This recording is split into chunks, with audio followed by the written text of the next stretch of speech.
À quel moment et pourquoi, selon ton profil, tu dois créer un établissement, c'est-à-dire une entreprise individuelle? Alors, tu exerces déjà une activité, tu vends, tu produis ou tu conseilles même. Mais jusqu'à présent, tu n'as même pas encore pensé à virer vers une entreprise. Eh bien, pour un début, il serait bien et mieux pour toi de penser à créer un établissement. Bonjour les gens, pour ceux qui ne connaissent pas encore ce visage, je m'appelle Pythagore Invor, promoteur de l'entreprise Jury Agro. Alors, tu exerçais ton activité depuis, mais tu n'as jamais pensé à virer vers le statut d'une entreprise. Eh bien, à travers cette vidéo, je te dis pourquoi il est temps maintenant que tu crées ne serait-ce que ton établissement.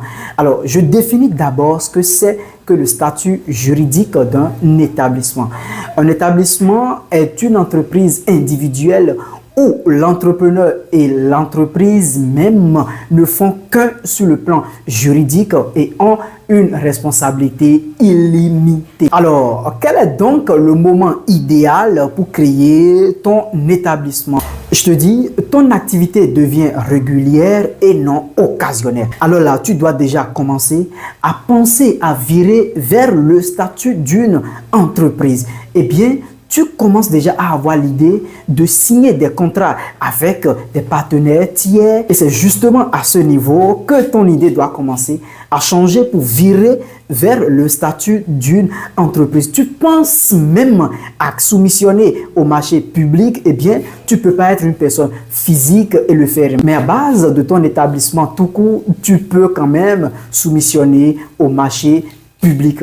Enfin, tu veux séparer ton activité personnelle de ton activité professionnelle, il faudra tout simplement virer vers le statut d'un établissement ou d'une société. Bref, ton idée commence à prendre forme et maintenant tu dois virer vers un établissement ou une société. Enfin, quels sont donc les avantages qui sont liés à la création d'un établissement? Le premier avantage est que en quittant l'informel pour la création d'une entreprise, tu as maintenant une existence légale et ça te permet également de soumissionner au marché public et non seulement ça te permet encore d'avoir des subventions ou de déposer des dossiers auprès des institutions financières pour avoir des prêts, etc.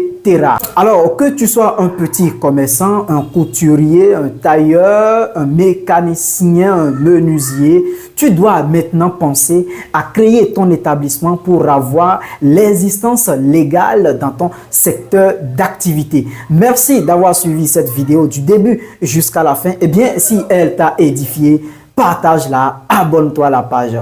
Ciao, ciao.